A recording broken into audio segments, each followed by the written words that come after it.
Well, folks, welcome to one more edition of Politics Done Right. I'm Egberto Willies, your host. Thank you so kindly for being a part of the show. We are going to have a great show as usual today. It didn't start out to be the best day. Guess what happened today? You know, we started out trying to post to our Facebook page, the facebook.com/politics done right. And would you know that it refused to accept our postings, our own page. So I'm wondering, is the FBI, the CIA, and all these guys out to get us? I don't think so. There must be a glitch. I have a report out to Facebook, so hopefully they'll take care of that. But you know what we found out in the process? Kind of way around it. Certain applications can post, certain won't. So we actually noticed that it's live. So we're happy that it's on Facebook. But you know, we're also on Twitch. We're also on Twitter, meaning Periscope, and we're also on on YouTube. So you know what? You have to have all these avenues these days, and we also on email. Good old email. You know, we have our stuff posted there all the time. Anyhow, we're gonna have a great show for you today. Thank you so kindly for those of you who are already here.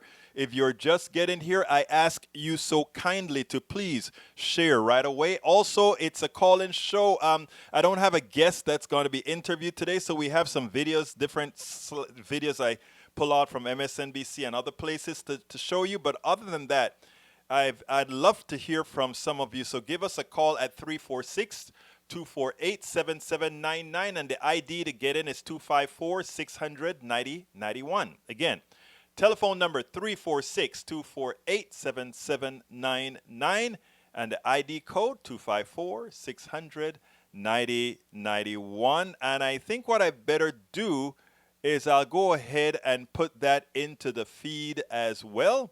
So what I'll do is I'll pick that up as we go and make sure to have all of that information in there for you. So as I pick that up and put that in there, please consider giving us a call. I would love to hear from some of you. Here it is right there in the feed. So I just placed it in the feed. If you're on facebook.com/politics done right, you'll see it on Facebook. You'll see it on YouTube. You'll see it on Periscope, and you'll see it on Twitch. I just put that information in the feed. All right, folks. As you all know, yesterday I had a really good interview with Mr. Jonathan Simon. And Jonathan Simon figures the election, we have to be concerned about the machines, and we have to be concerned about all these things, right? And I agree with him. We don't know what's in the back end of the machines, and we also know that it is possible to rig the software, etc. But if the sentiment in all of America is that we are currently ruled by somebody who is inept and who just cannot get the job done, it'll be known if the numbers are off by too much, right? By too much, then it is clear that what's going to happen is people will realize the election is stolen. So usually elections that are stolen are usually stolen on the margins. So I mean, all the progressives, Democrats, and progressive Republicans, and all of these that are so concerned that somehow if the country doesn't really want Donald Trump anymore, somehow he's going to pull a rabbit out of the hat. Don't sit down and wait for that. It's not going to happen. Folks, if you're just joining us, I ask you so kindly, whether you're on YouTube, Twitch, Twitter, or Facebook, please share this program now. And please, every time you come and join us, please remember to share the program. Those of you that are on YouTube, there's a magical thing called Super Chat. If you want to support us, you can do so as well. But anyhow, I don't want you to be concerned about losing. I mean, I was talking to Jonathan Simon, who wrote the book Code Red, about the possibility of what's happening in the election, and he was concerned. I'm saying, folks, no concern necessary. What is necessary is work. So let's go ahead and get busy and talk about what we're going to have this program about today. Let me get to the screen and then move it on to you. Title of the show today is, Here's Why Joe Biden Should Beat Donald Trump in 2020 Election. No fear, just action. No fear, just action. You know, after the show yesterday, somebody called me and said, hey, I heard what you said that even if he doesn't want to leave the White House, that somehow we'll just go ahead and get it done. And I'm like, yeah. I mean, look, yo soy de Panama. I'm from Panama. You know, when things when we think things don't go our way, I mean, except for when the U.S. bring the military to and drop a lot of bombs on us or whatever down there, we kind of make things happen. I mean, so there's a sort of a symbiotic relationship between government and people and business, and you have to maintain that really tight balance. So even though Panama people always say things like, and I'm talking about a lot of Central American and South American countries that actually are functional. People always talk about, hey, they don't make a lot of money and all that kind of stuff. It's true, but there's always that balance between business, government, and people, and everybody knows when they have to act. And America has never been in that state for long because it's a rich country. So it never had to do that. Yo sé que eres de Wisconsin, my brother Bruce. Before I get started, let me salute those that are already here. Michael Rudnin, welcome aboard. IVQ, Dimitri OG, bienvenido, hermano. And of course, there is my friend from Superfly. Hey, welcome aboard, Superfly. And Bruce Pollard, welcome aboard. Anybody else want me to throw their name out there? Just go ahead and para ver, vamos a comenzar. Anyhow, so the title, here's why Joe Biden should beat Donald Trump. And when I'm talking about Donald Trump, why he should beat him, I want to do this to you guys. Bingo! That's who he should beat. He should beat Donald Trump. Many continue to fear that Trump is going to pull one out of the hat again. There is no need for fear. We just need to be bold, strong, and go do the work. Timidity won't do. Let me tell you something, right? Like I was telling Jonathan yesterday, if you go ahead and you say, you hear all these media types on TV saying, we have to be concerned. If he loses, is he going to accept the election? If he loses, is he going to leave the White House? If he loses, is he going to send the secret police that he has out there in the streets in Portland, and now he's talking about sending it to Chicago and New York? Is he going to leave or send those people off? You got to remember, those secret police and all of those guys as well, they are also Americans. And the military folks on these different bases, they are Americans. And the generals that already have come out several times against Donald Trump, they are Americans, right? If Donald Trump loses and somehow he thinks he can stay in office under some reason, if that is in your thoughts, you're actually saying that America is dead. Okay? And I, for one, from what I see and from those who I know and from what I read, it's not yet dead. I mean, it could get there, but it's not yet dead. And the recovery is very possible. Anyhow, so Joe Biden will beat Donald Trump in November 2020. It is a responsibility, however. It is the responsibility of us all to make it clear that Donald Trump is a clear and present danger. And when I say make it clear, I don't mean make it clear by singing to all of us, right? We all know that. A lot of you that are already here know Donald Trump is a clear and present danger. We have to be prophets. We have to be speakers. We have to be promoters. We have to be all these things at once. We have to use all the power within our social media, all the power within the people we meet at stores, at bakeries, everywhere. Now with coronavirus going on, with your mask on, of course, and talk. I was going to show a little talk I had with several years ago during the Tea Party days. And I'm putting that in the book that I write. I just wrote that chapter last night. And, was bringing back memories of things that I've gone through with talking to people. And, I always engaged with the Tea Party.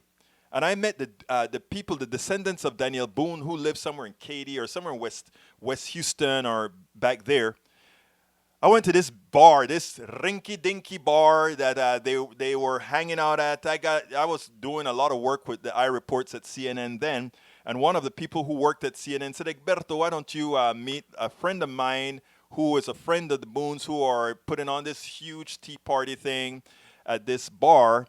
Why don't you go there and meet them? And I'm like, okay, no problem. That's the kind of stuff I like. I like to meet the militia guys and all of that. So let's go do it. So I go out there and I sat down. I said I was going to spend an hour there, go interview these guys about, it was during the Obamacare days and all of that. And these guys were all mad and, nobody wants to do X, Y, Z. So I go down and I spoke to the son, the daddy, and the granddaddy, right? And it was an interesting conversation, and sometime I should have queued that up to play this here. I hear you, Dimitri. I should have queued that here because here's what happened. We started talking about Obamacare. They hated it. Government takeover, all that good stuff. We had the father, the middle guy, the grandfather, the father, the son. The son didn't have health insurance. The father didn't have health insurance, and he had a pre-existing condition, and he had just changed jobs, and and he was a private contractor. Actually, not a change job. He was a private contractor. His wife was a private contractor. Neither one of them had health insurance. And the granddaddy, well, he stayed quiet for most of the times, but I'll tell you why I tell you about that in the first place. But anyhow, so what happened?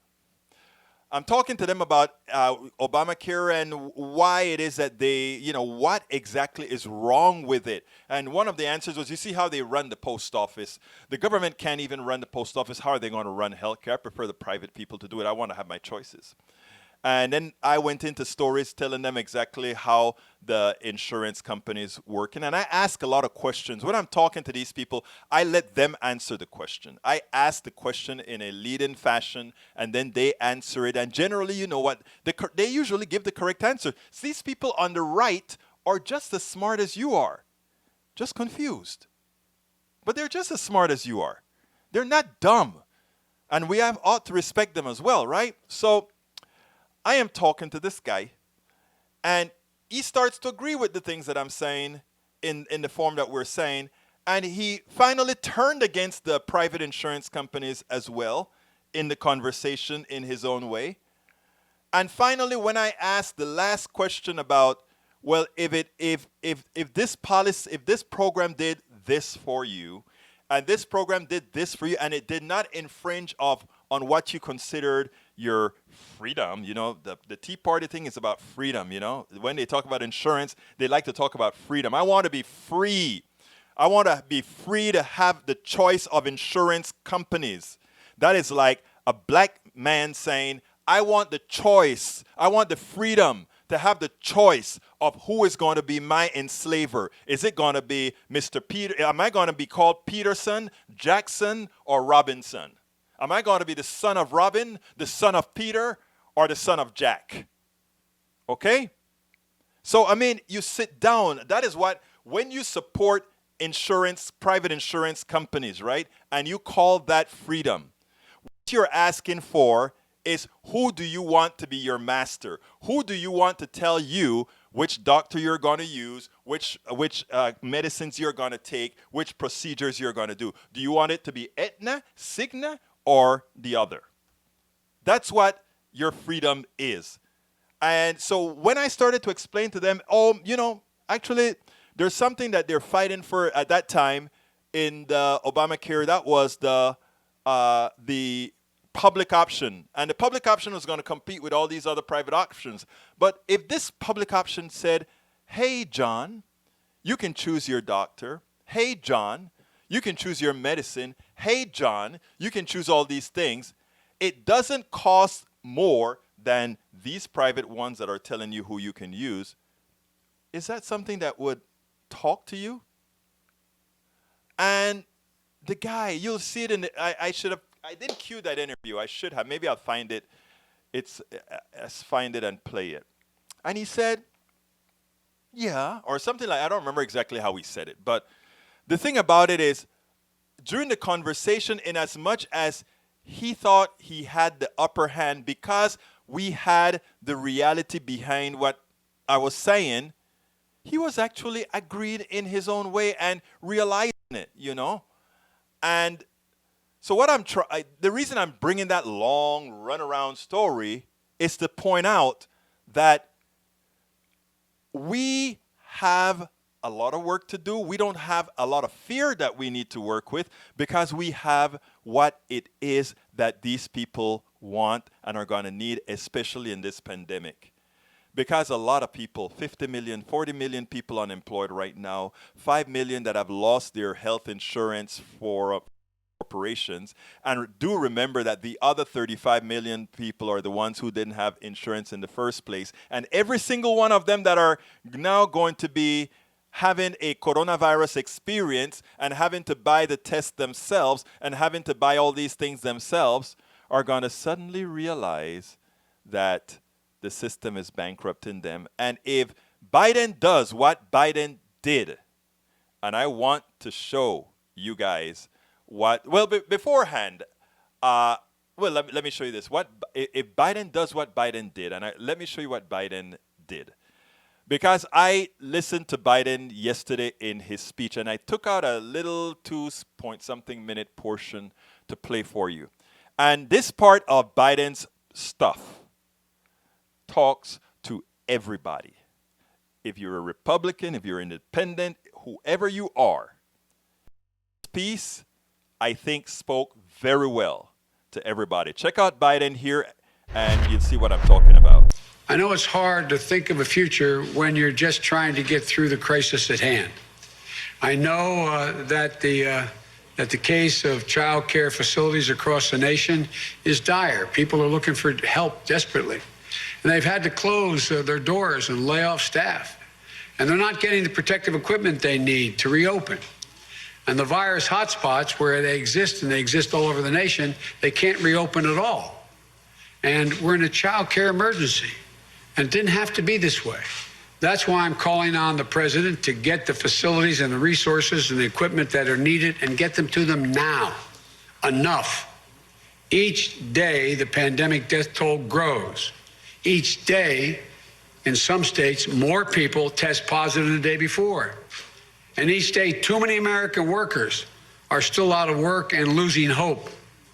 It's been reported by the president's staff that the president is, quote, not really working this anymore. He doesn't want to be distracted by it.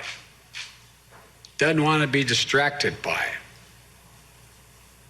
His own staff admits that Donald Trump fails the most important test of being an American president, the duty to care for you, for all of us. You know, it's also been reported that he'll block any funding for more testing and tracing in the next COVID relief bill, which is being discussed right now on the floor of the United States Congress. Just as states report record cases and hospitalizations and deaths continue to rise, this man simply doesn't understand. He can't deal with our economic crisis without serving and saving and solving the public health crisis. For all his bluster about his expertise on the economy, he's unable to explain how it will actually help working families hit the hardest. You know, he's quit on you, and he's quit on this country. But this election is not just about him. It's about us. It's about you. It's about what we'll do, what a president's supposed to do. The president's supposed to care, to lead, to take responsibility, to never give up. That's what presidents are supposed to do. Now, that I took that out of a speech that then he expanded on the policies that he's going to come out with. And I tell you what, Brother Trump has something right. And this is for Brother Rudnin here, because Brother Rudnin is always concerned that, well, you know, we didn't get the progressive that we wanted running as a Democrat, and Brother Biden is not really progressive enough. And I always tell people, the president, it's not about the president, it's about the presidency and those who have his ears and those who put the fight in. I've always told folks that Obamacare was not the best, not because of Republicans. Republicans do not bear the wrath, should not bear the wrath for the deficiencies of Obamacare. That belongs solely on the hands, on the backs of the Democrats. it's important that we are honest. The Republicans don't believe in healthcare. They don't believe in policies. They don't believe in social policies to help. They believe in a false individualism for the people and socialism for corporations. In other words, everything is up to the corporation. That's why they always ask, how will that policy affect business? They never say, how does that policy affect humanity? So we never needed or should have never be concerned about the Republicans when it came to passing any type of social program. Here is the deal. Here is the deal. We had a few months when we had a veto-proof Senate. Veto-proof. We could have done whatever we wanted as far as Obamacare was concerned. And when people saw that within that first 2 years, that disaster that occurred in 2012, that disaster that occurred, I'm sorry, not 2012, in 2010, would have been averted because they would have seen quickly that their lives would have been changed forever. We would have suddenly been our medical system would have suddenly started to become Scandinavia, where people would not lose their shirts for getting sick, and then they would not have gone back. They would not have gone back then. So, Democrats were responsible then for making sure at least there was a public option if they weren't going to go what Obama promised before he became president, which is, I do believe in a single-payer Medicare for all system. But again, you have to deal with Democrats who are being funded by pharma as well as being funded by insurance companies and otherwise. So we understand that they're as stakeholders, everybody have a part, and it's interesting. But we also have to remember that many, let me see, I think I saw the word unions. I didn't read your message completely, but even unions had come out against Medicare for all type of things because they made some deal with corporations and their healthcare, which makes absolutely no sense. And it wasn't only Lieberman, Norman. It was more than Lieberman. It was that guy from Indiana as well. So let me tell you, we have to take the responsibility. And like I said, we gave Obama and the Democrats a break in 2009, 2010. And we are paying for that with Donald Trump. Donald Trump is a result of a half-baked solution that was able to then be used around our necks. That is what really occurred. Now, we have Obama v 2.0. And it's imperative for us, the progressives and the activists, not only Democratic activists, because I've spoken now to several Republicans, I can almost guarantee those folks that I talk to, those Tea Party folks, because of the way we actually carved out the definition of healthcare and other social programs. Even these guys agreed. Let me give you the conservative reason for socialized medicine. I'm not going to call it socialized medicine. I'm going to call it Medicare for all. Let me give you the conservative answer to that. The conservative answer to that is everybody in. What do I mean by everybody in? It's not a giveaway. Medicare for all says absolutely everybody who is paying taxes, working and paying taxes, has skin in the game. That's a Republican, self-sufficient kind of a thing. In other words, we don't want anybody to have a break.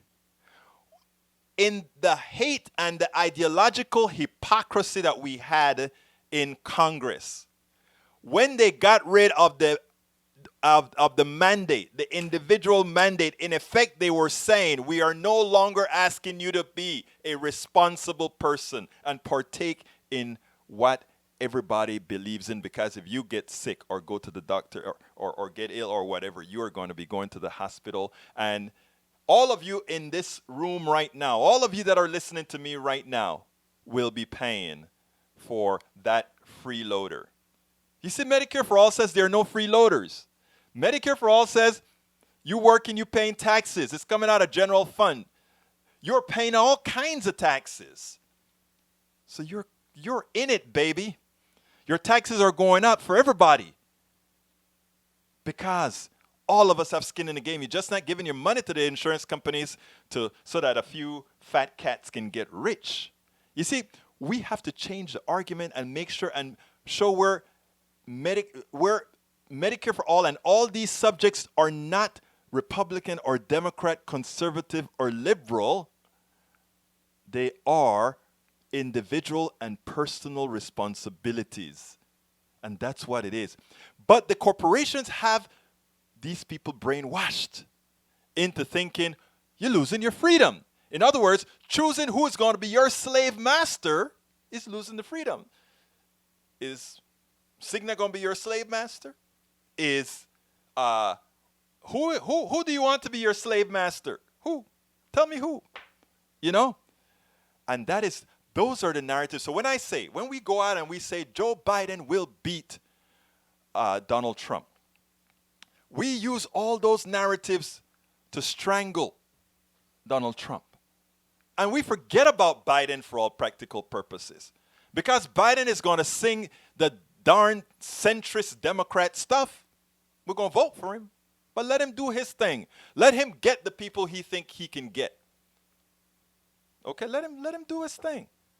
But progressives have to go out there and inform, enlighten, illustrate, talk. Because that is the way. Not assume, and respectfully that is. If you see me, in my head, as I'm talking to these three guys, and I looked at the date on that stuff. It was, I think, 2011 that we were having the same conversation, 2011. And I'm listening to me talking to these guys. And I'm like, wow, they're actually listening. They weren't hearing. They were listening. They were thinking. Because I didn't look at them and try to make them look stupid, I actually went, in fact, at one part of the conversation, I said, you know, man, some of the stuff that you believe in, I do too. I really do. And the daddy looked at me and he says, I was watching you. I saw that. Because it was a big meeting, right? And he's looking at me and he's like, this is a guy. The father said, I was watching you. I saw that you kind of like some of the stuff we said. And I'm like, yeah. And that was the relationship building. So this book that I'm coming out with is like how to talk to the right wing. And the reason I want to get it out quickly is so that folks can see some of the experiences I have in talking to people and actually saying, these people, you're not asking them to become Democrats or progressives. You ain't asking them for that. You're asking them to vote for their daddy. You're asking them to vote for their kid. I'm asking them to vote for my daughter. You're asking them to vote for your daughter, your son. Make life better for everybody. That's what it's all about, right? And when you get there, when you start talking to these people in that realm, I'm telling you, it works. And then we also have to have the folks who put the president in his place, right? Chuck Todd did something like marvelous. Yesterday, the president gave a press conference. He realized as AVQ and AVQ or Rudnin has been placing in the chat room that Biden is really ahead. Biden is really, really ahead for real. So he's scared. And so he's going to come out and give a talk. He's going to come out and speak. And the media, he thinks, going to eat all that he had to say up like they've constantly eat up before he got elected, right? Oh, we're going to listen to Donald Trump. And we're going to give Donald Trump all the press he needs. Well, they didn't do it this time. They went sometimes and listened to him, and sometimes they broke off and to do a fact check. I thought the most telling thing was how Chuck Todd started the press conference yesterday. I almost passed out. When does the President of the United States press conference get what is the word that I want to use? That the entry into his press conference. When does it ever look like this? Check this out. When you have a press conference from a president who is a liar, then the entry should always start this way. And Meet the Press, Chuck Todd and Meet the Press Daily, they did a hell of an intro before the president started his newly started press conference on COVID-19. Check this out. Discovering, because of all we've done, the risk to the American people remains very low. The CDC is advising the use of non-medical cloth face covering. I don't think I'm going to be doing it. Yeah, no, I don't take responsibility at all. No, we're against the Chinese virus. It's not racist at all. No, not at all. It comes from China. We had a broken system, and now we have a great system. We did all of this work, but when you read the phony stories, nobody acknowledges this. Everything we did was right. What do you say to Americans who are watching you right now who are scared? I say that you're a terrible reporter. That's what I say. So at the model show, hundreds of thousands of people are going to die. You know what I want to do? I want to come way under the model. I was never involved in a model, but at least this kind of a model. And supposing you brought the light inside the body, which you can do. And then I see the disinfectant. Is there a way we can do something like that by injection inside or almost a cleaning? We're going to have a rough week. We're going to have maybe a rough little more than a week. But there's tremendous light at the end of that tunnel. Things are going really well. Again, light at the end of the tunnel. Folks, we can't emphasize this strongly enough. It isn't a public health emergency that's bringing the president back to the White House briefing room at 5 p.m. today. It is a political emergency due to declining poll numbers. So with that said, we're going to bring you the president's remarks as soon as they begin. As the U.S. reels from a record-setting surge in virus cases over these last few weeks, hospitalizations are approaching record levels. Deaths have surpassed 140,000 as local communities scramble for the resources they need. And as the economy faces an historic and now prolonged crisis, we're going to make sure to bring you the proper context of these presidential remarks, and we will be fact-checking his comments in real time if we find it necessary. The president has tried to downplay the severity of this crisis. He's repeatedly made a number of misleading claims that are refuted simply by the data on your screen, and we will be putting up that data when necessary, as he may repeat some of these claims again. So let's be clear, the surge in cases cannot be explained away by an increase in testing. The surge in hospitalizations proves that this virus is a serious health risk, and the rise in deaths is only expected to get worse. That is the best entry to a press conference by a president who's attempting to use the press conference not to do good, but to further his political career. Well, guess what?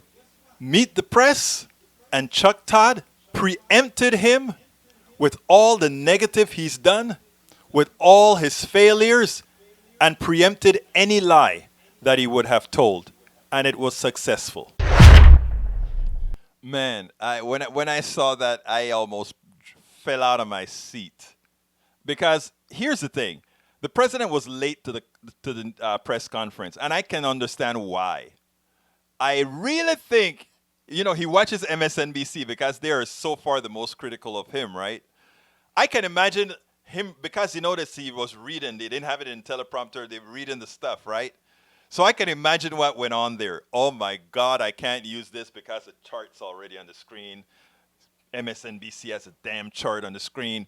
And then he goes and he says, oh, God, I can't use that, because he's already preempted all the lies the president is likely to tell. So you go out and say it, it's like, and he's going to fact check me in real time. Okay? Now, the thing about it is, Fox News wasn't doing that, right? But remember, so the sycophants only make up 30%, and the other 10% that makes up his 40% are those people who are like, I don't care if the country dies. Trump is making me money. So remember that. They're the sycophants, 30%, right? Those are the people that right now they can't see it. I mean, you're going to have to just about starve them before they actually say, oh my God, Trump is really bad. Because they'll always be able to say, it's not Trump starving me, it's the Democrats starving me. So Trump, Trump, Trump, let's vote for Trump. And Trump says, okay, I'm taking your money though, I'm giving it to the rich folk. I am not exactly sure yet. I know how to get to a good percentage of the right wingers, right? Because again, like I said, these are intelligent people. Cultists can be intelligent and still be cultist. I have relatives that are extraordinarily smart. I shouldn't say relatives, it's probably relative. That is extraordinarily smart, but somehow can't shake Trump. And I think what it is when you mix either religion in there or hate, racism, hate, something with a big amount of passion.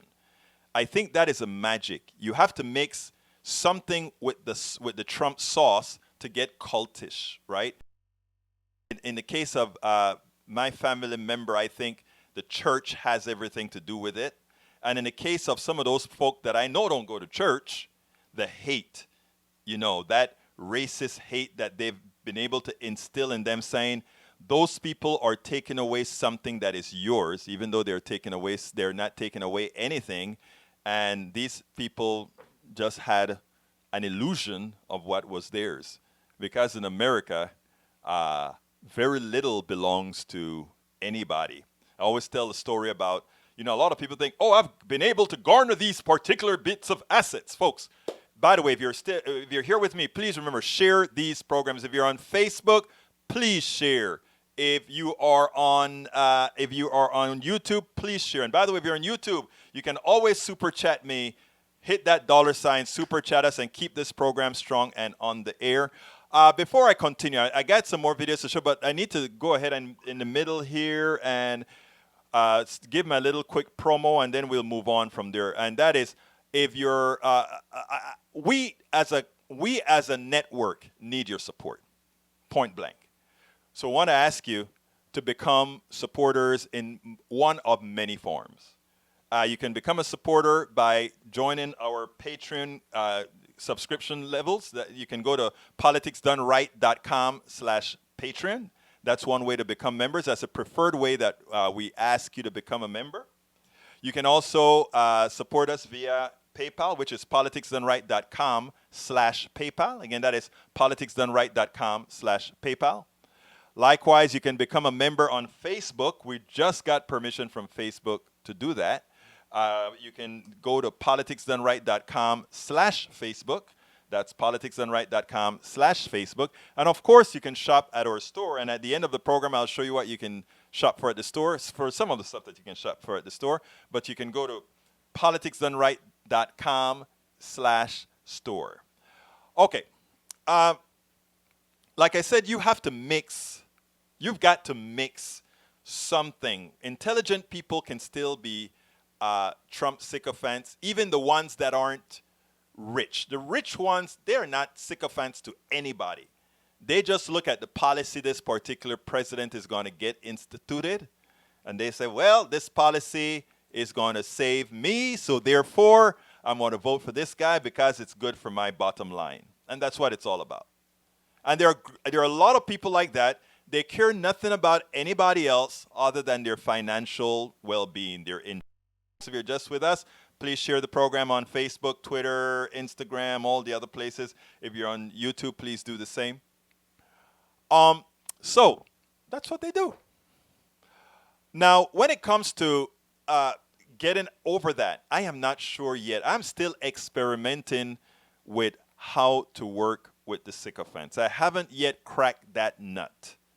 That's a hard one. Norman says facts without faith. What did Norman says? I think he said, let me look that up because it was a good belief without facts, right? And I think the church teaches that, right? The church teaches belief without facts because, the things that they talk about, usually, generally speaking, is not reproducible for the average person to see, that is. Maybe somebody sees other things. I respect those people who see other things. That's, your thing. But when it comes to the other piece, Norman, it's not about belief without facts. The other piece, I think, has to do with a certain element within your psyche taking over your belief system, your fact-based system. In other words, you know that 1 plus 1 is 2, but if saying 1 plus 1 is 3 gets you that outcome that you screw that person, that your intrinsic homophobia, your intrinsic racism and all of that wants you to get over, you'll accept 1 plus 1 equal 3, knowing it's really not true, but that hate supersedes that. That is what I'm thinking. And my thing then is, how do you mitigate that, right? Even for the person who hates, I can solve that problem. You know, you guys have heard me say things like, I have a lot of friends that are racist, and I love them. And you say, oh, you crazy. No, no, no, no, no, no. Because I understand hate is something that you can also change, right? I mean, as a former homophobic person who had to be kicked in the ass to become to get some senses, I understand that. The part that's difficult for me is that what you said, though, Norman, belief without facts, because that is what you have to do in religion, and I don't know how to crack that one. That one you have to crack saying, I don't know how to do that one. That's a difficult one. But anyhow, I need to go to some more videos before we run out of time. The one that I want to show is, I think it is important for us to fight hard and say things the way they are. And Beto O'Rourke, I think, is going to be standing out in 2022. But what he's doing in 2020 is important. I saw an interview with him yesterday, and I'm trying to get an interview with Beto, by the way, guys. But I saw an interview with Beto last night. And I said, you know what? This is the way you have to speak about to win. For us to win Texas, both on the state level and the national level, this is the kind of talking you have to do. Check out Beto, and then we'll do it on the other side. You know, the United States has been hit hard by COVID.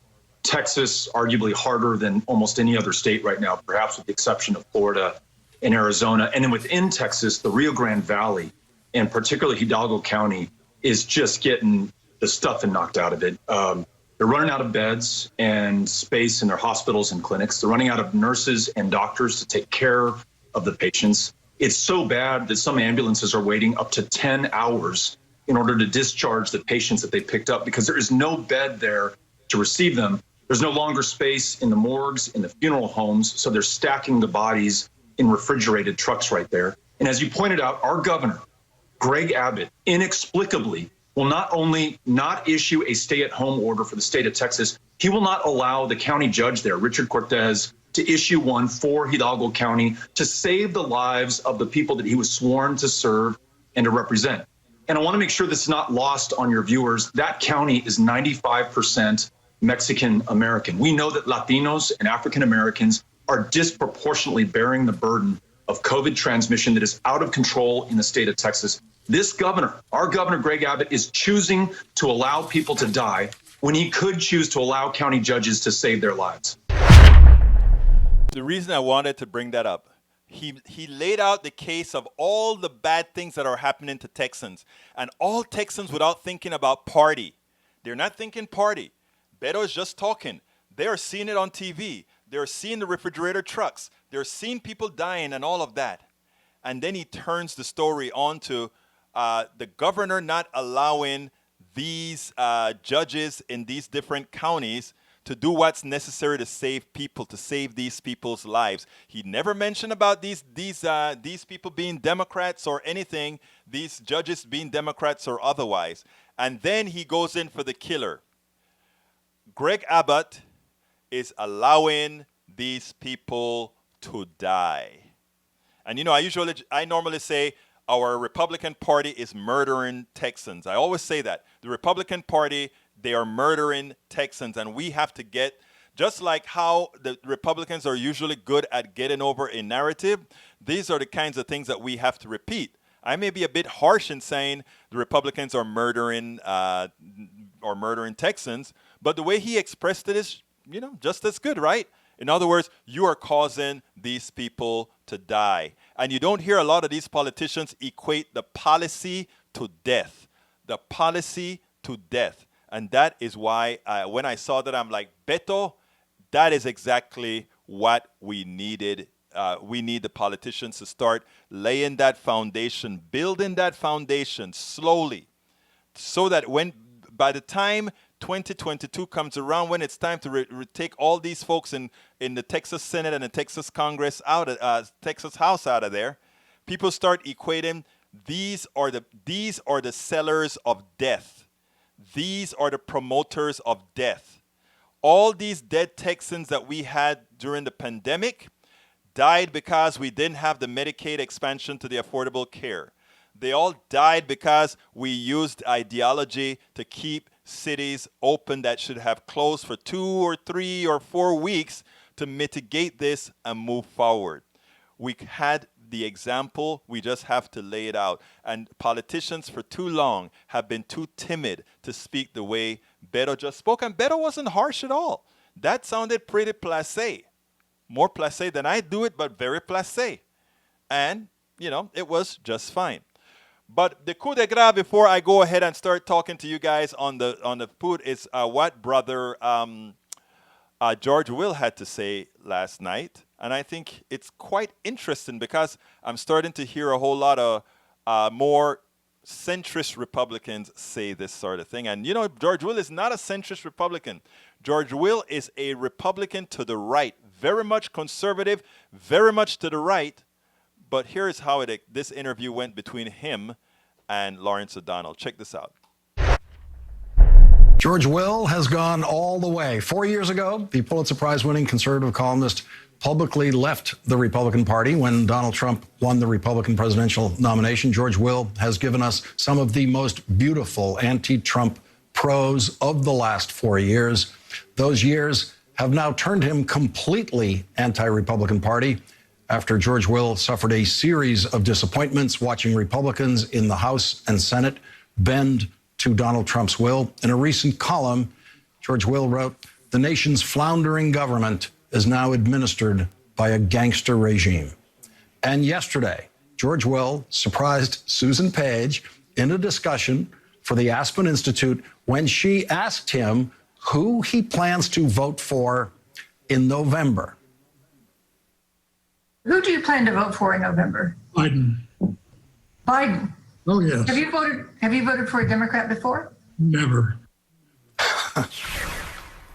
Joining us now is George F. Will, Pulitzer Prize-winning columnist and an MSNBC political analyst.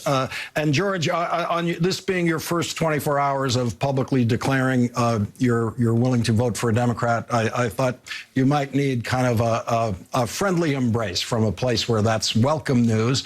Tell us how you've gotten to this point and why your vote for Biden is important to you. Well, the most important thing is to clear the ground so we can start over with American normal politics. On the 3rd of June, 2016, I stopped being a Republican. I did not stop being a conservative. I'm still proud of having voted for Goldwater in 64 and Reagan in 80 and 84. It's just that it seems to me it's time to get back to something like normal political argument. The day after Mr. Biden wins, what I am confident is going to be a decisive victory, I will be in the corner saying, oh gosh, we've got to stop some of these Biden policies.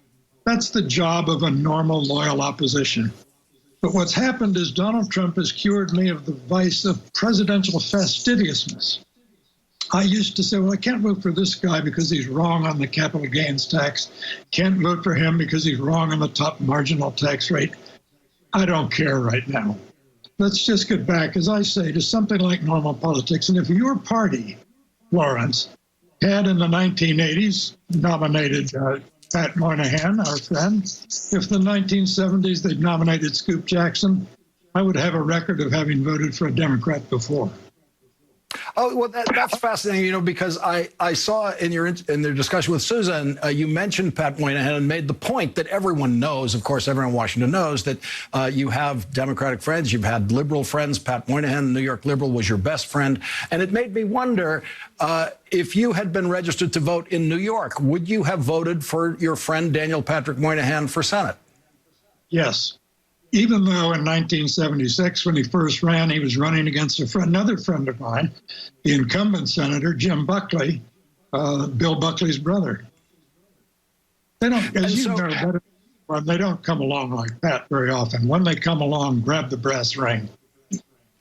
So, as you see this election, you're saying, you said to Susan yesterday, you believe that by 11 p.m. on election night, there are going to be so many George Wills, so many former Republican voters moving over, voting for Joe Biden, that we will be calling this for Joe Biden at 11 p.m. on election night. In the Eastern and Central time zones, absolutely. Wisconsin, Michigan, and Pennsylvania. In the Eastern time zone, Florida, the largest swing state, North Carolina, another swing state. I'm not even counting out Georgia at this point, or Texas for that matter. The polls, Lawrence, have been remarkably stable this year. I don't think in any poll since January, that in a horse race between Trump and Biden has Trump won. And it keeps widening. Now, I understand the polls can tighten somewhat. But who in America, after 3.5 years of this, is undecided? Let's have the election tomorrow and get on with things. You mentioned to Susan yesterday that you don't like getting engaged in predictions like this, election night predictions like this. You called it risky but fun. How much fun is it now? Do you approach this with confidence? Because most Democrats I know are terribly worried that the magician Trump is going to pull some rabbit out of the hat and somehow pull off another electoral college win. Well, I think a nervous Democrat is a good Democrat in 2020. Because the Democrats have shown that they can do really weird things like failing to campaign in Wisconsin in 2016. But I think even Democrats are educable and they've learned their lesson, and they will run a wiser campaign this year. Now, I mean, he said something very important there. And when he goes ahead and he said, all we had to have done is to make sure and campaign in Wisconsin. He forgot to also say Michigan. We only lost Michigan by, 10, 20,000 votes or so, which would have, that campaigning would have gotten those 10, 20,000 votes. Anyhow, now it's time for me to go to go ahead and talk to you guys. Michael Rudnin says something very important. Michael says, getting back to normal means business as usual, resulting in nothing being done about systemic racism, wealth inequality, or global warming. Rudnin, brother, listen to me. What I said, and I believe this in my core. Biden and the whole establishment, you are right in that is what they would expect to do. Status quo. It is up to us to prevent status quo. They're not going to give us anything. These guys are funded by a lot of the plutocracy. What do you expect them to do?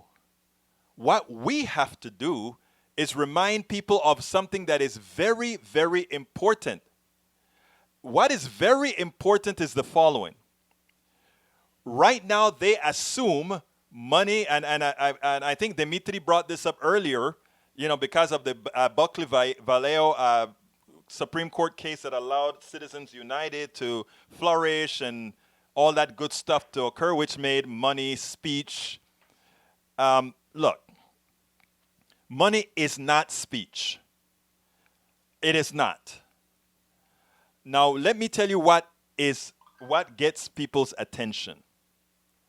When Americans realize that money cannot buy a vote, when Americans realize that their vote actually matters.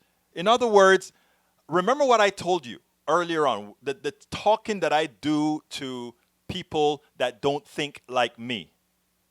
The reason I do it is I don't want to just speak to the choir. You guys ask me, why do I keep all these conservatives that continue to follow politics done right and comment and make statements that we disagree with? Why don't you ban them? Because that's not the goal. The goal is me banning them allows the plutocracy to give them a message to elect people like Trump and others that vote against our interest. My thing is to start building that alliance with all of those people. Remember the motto of Politics Done Right. We're going to unite.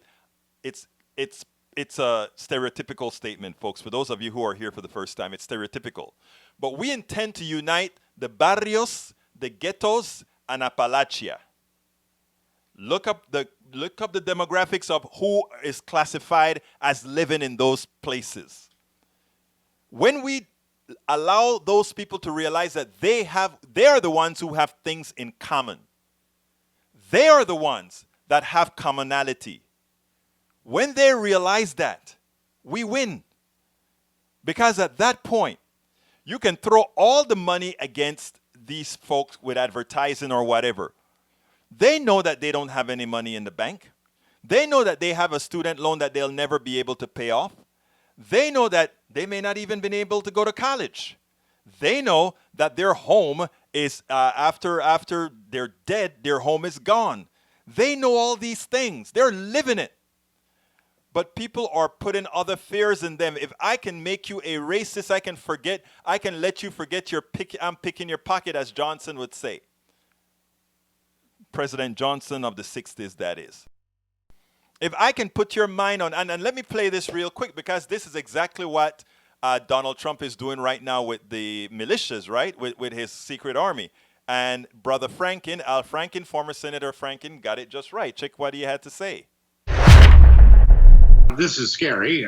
A paramilitary force is what this seems to be in American cities. I don't know if this is, at best, it's maybe a distraction, at worst, a provocation, and it's just to detract from COVID, which he had. And that's exactly what it is, to distract from COVID. And COVID is what has his numbers down. And we have to make sure that a lot of other things have his numbers down. I'm at 3:58 right now, so I've got to go. But folks, look, thank you for commenting. Thank you for speaking. Thank you for all the information that you put out there, because we have to win this together. For the links that you guys have placed in there, I'll make sure to go there. One more time, I'm going to go through the list of new people that have come in. Welcome aboard, Donna White. Thank you for being here. I think I got to Dimitri Rednin. I got to Gef Abul. Welcome aboard. Marley Teles, or Marie Teles. Thank you for being here. Para ver, ¿quién más está aquí? Norman Reynolds, I think I got to you already as well. Who else is here? I also saw, let's see. Dimitri, I got you. Lee Grant, welcome aboard. Bruce, welcome aboard. Superfly, welcome aboard. And if I missed you, forgive me. If I miss you, do forgive me. Guys, thank you so kindly for spending the time with me. I know that you have places that you could be, and the fact that you're being here with me honors me. I appreciate that I'm quite happy about that. My name is Egberto Willies, and by the way, on the screen right now, scrolling all the things you can get at our store, which is our books, or teacups, or T-shirts, all those things that have politics done right. We support progressive media, we support independent media, all that kind of stuff. Please grab you something at the store, and we are going to be out of here. My name is Egberto Willies. This is Politics Done Right, and you know how I end this baby. I am what? Out! I'm Egberto Willies, host of Politics Done Right, an independent news program. I post several news videos of interest every day. I ask you so kindly to subscribe to my channel, and please leave me some comments. Thank you very much.